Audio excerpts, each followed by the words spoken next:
Download कीजिए Adishakti films official app play store से। इस application में आप हमारे यूट्यूब चैनल के सारे ऑडियो वीडियो डाउनलोड कर पाएंगे।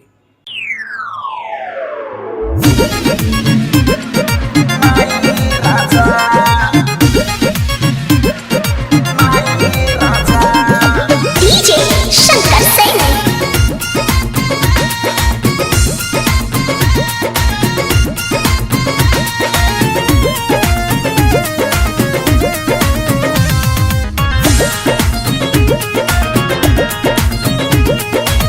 रोजो रोजो से जिया खाली रहे हमारो राजाई राजा।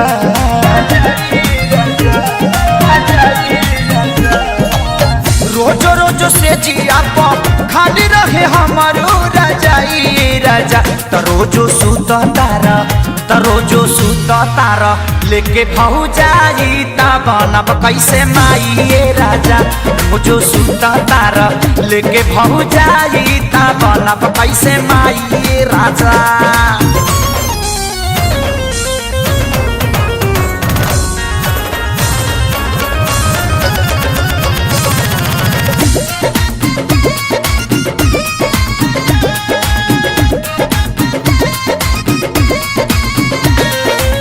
जलेबिया नई हर से माई मसाला बने खाती दादी ताहर माई करस हाला।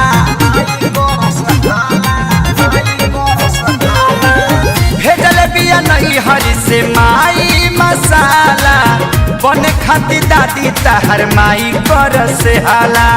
तनिको न लागे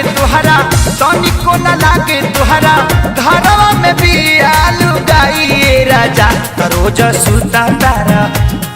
सूता तारा लेके भौजाई ता बनब कैसे माई राजा। रोजो सूता तारा लेके भौजाई ता बनब कैसे माई राजा।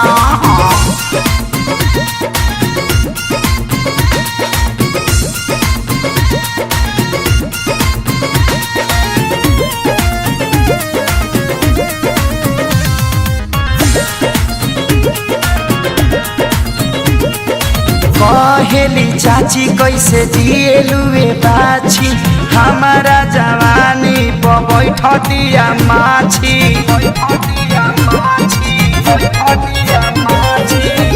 कहेली चाची कैसे जिएलुए बाछी हमारा जवानी पर बैठ दिया माछी। लगे हमारा आवे लत देहिया में लेला तहरा पाई राजा। संगे सूता तारा लेके भौजाई ता बनब कैसे माई राजा। संगे सूता तारा लेके भौजाई ता बनब कैसे माई राजा।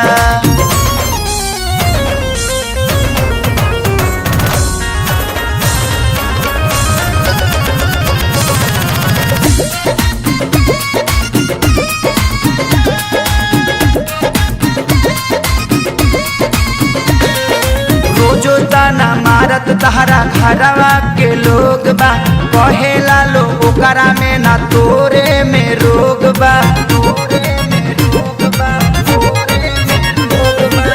रोजो ताना मारत तहरा घरवा के लोग बा कहेला लो ओकरा में ना तोरे में रोग बा।